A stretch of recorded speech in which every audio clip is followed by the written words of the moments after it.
السلام علیکم فرینڈز، آج جو ہمارا ٹاپک ہے وہ ہیمورائڈ کے حوالے سے ہے، جس کو پائلز بھی کہتے ہیں اور اس کو عرف عام میں بواسیر کہتے ہیں۔ بواسیر جو ہے یہ ایک عام بیماری ہے جب مقعد کے اندر جو وینز ہوتے ہیں، یعنی جو ریکٹم کے اندر جو وینز ہوتے ہیں اس کے اندر جب پریشر پڑتے ہیں تب پھر وہ پھولنا شروع ہو جاتے ہیں، اور پھر اس کی علامات یہ ہوتے ہیں کہ وہاں پہ شدید درد ہوتے ہیں اور خون آتے ہیں مقعد سے، اور اس کے ساتھ ساتھ خارش ہوتی ہے وہاں پہ، اور وہ جگہ سوالن ہوتے ہیں، یعنی وہاں پہ ورم ہوتی ہے۔ اب ہم بواسیر کے ٹائپ بیان کرتے ہیں۔ بواسیر کے دو ٹائپ ہوتے ہیں، ایک انٹرنل ہوتے ہیں اور دوسرا ایکسٹرنل ہوتے ہیں۔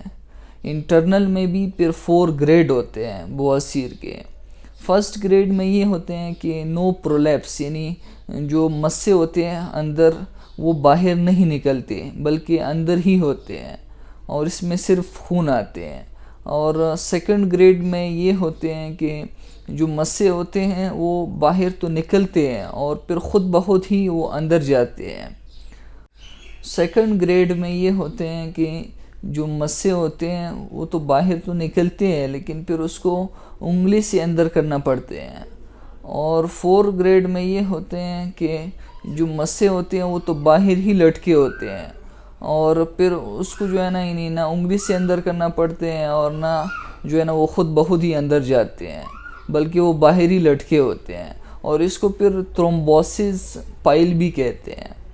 ایک اندازے کے مطابق 20 لوگوں میں سے ایک کو ضرور بواسیر کی شکایت ہوتی ہے، اور زیادہ تر جو افیکٹ کرتی ہیں وہ 50 سال سے زیادہ، یعنی جن کی ایج ہو اس کو زیادہ افیکٹ کرتے ہیں۔ اور یہ مسئلہ جو ہے سردیوں میں ہے، ابھی سردی بھی ہونے والے ہیں تو اس موسم میں بہت زیادہ یعنی یہ مسئلہ زیادہ ہوتے ہیں، بواسیر کی شکایت زیادہ ہوتی ہے۔ بعض لوگ ہم سے سوال کرتے ہیں کہ آیا بواسیر جو ہے یہ آپریشن کے بعد اگر ہم آپریشن کریں تو یہ جڑ سے ختم ہو جاتی ہے کہ نہیں؟ انفارچونیٹلی نہیں، کیونکہ ایک دفعہ بواسیر لاحق ہو جائے بندے کو تو آپ جو ہے نا اس کو کنٹرول کر سکتے ہیں، یعنی خوراک کے ذریعے، ادویات کے ذریعے، لیکن اس کو جو ہے نا آپ پرماننٹ کیور نہیں کر سکتے۔ اب ہم آتے ہیں کہ کون کون سے لوگ زیادہ متاثر ہوتے ہیں۔ نمبر فرسٹ یہ کہ زیادہ وزن اٹھانا، اور جو لوگ یعنی ہیوی لوڈنگ کرتے ہیں، اور اس کے ساتھ ساتھ زیادہ دیر بیٹھنا یا زیادہ دیر کھڑے رہنا، اور اس کے ساتھ ساتھ موٹاپا جو ہے، تو ان چیزوں کی وجہ سے بھی بواسیر کی مرض لاحق ہو جاتی ہے۔ آپ جو ہے نا ان چیزوں کو دور کر لیں، یعنی اگر آپ جو ہے نا دفتر میں بیٹھتے ہیں تو آپ کوشش کریں تھوڑا واک کر لیں، ورزش کریں، یا زیادہ دیر بیٹھے نہ رہے۔ تو اگر آپ موٹے ہیں تو آپ اپنے موٹاپے کو کم کر لیں اور زیادہ وزن نہ اٹھائے، کم وزن اٹھائے، تو ان چیزوں سے پھر آپ خود کو بچا سکتے ہیں بواسیر کی مرض سے۔ نمبر سیکنڈ یہ کہ پریگننٹ، کیونکہ اکثر پریگننسی میں وزن زیادہ ہوتے ہیں پیلوک ایریا پر، تو اس وقت بھی پھر چانسز زیادہ ہوتی ہے بواسیر کی شکایت کا، اور یہ پھر بعد میں خود بخود بھی ٹھیک ہو جاتے ہیں، اور خود بخود اگر نہ ہو جائے تو پھر آپ چیک اپ کر لیں کسی اچھی ڈاکٹر سے۔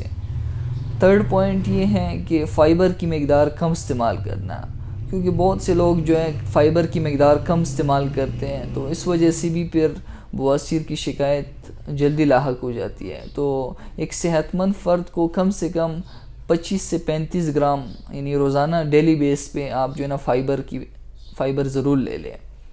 چوتھی پوائنٹ یہ کہ زیادہ دیر واش روم میں بیٹھنا، تو یہ بھی ایک بڑی عجیب سی عادت ہے لوگوں میں کہ وہ زیادہ یعنی 10 منٹ 15 منٹ جو ہے نا بیٹھتے ہیں، زور لگاتے ہیں، تو اس سے بھی پھر چانسز زیادہ ہوتی ہے۔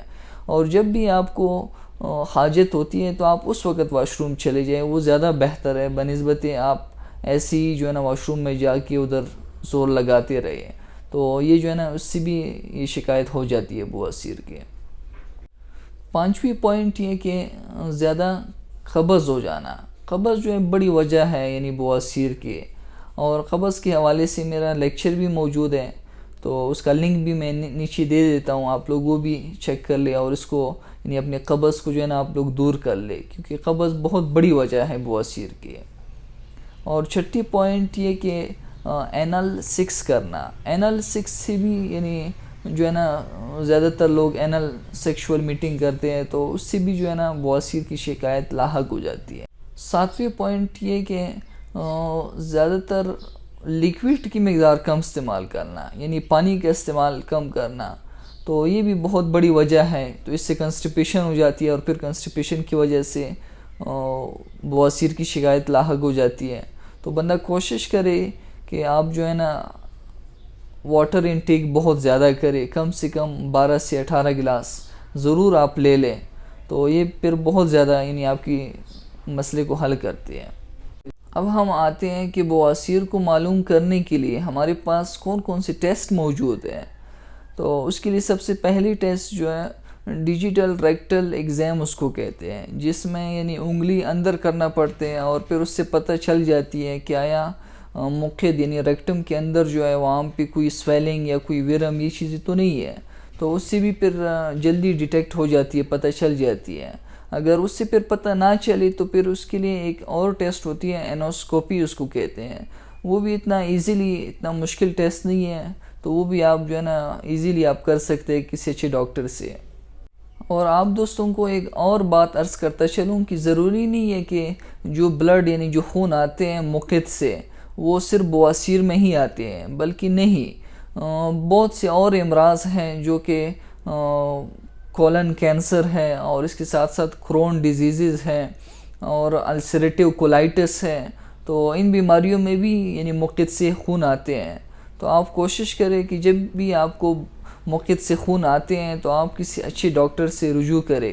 خدا نہ خواستہ اگر آپ کو مثلا کولن کینسر ہے یا دوسرے یہ جو بڑی بڑی بیماریاں میں نے آپ کو بتائی کرون ڈیزیز ہے، تو آپ جو ہے نا اس کو جلدی ٹھیک کر سکتے ہیں. اگر آپ جو ہے نا زیادہ لیٹ جائیں گے، آپ یہ سوچیں گے کہ مجھے بواسیر کی شکایت ہے، تو یہ پھر آگے بڑی کمپلیکیشن پیدا کرتی ہے.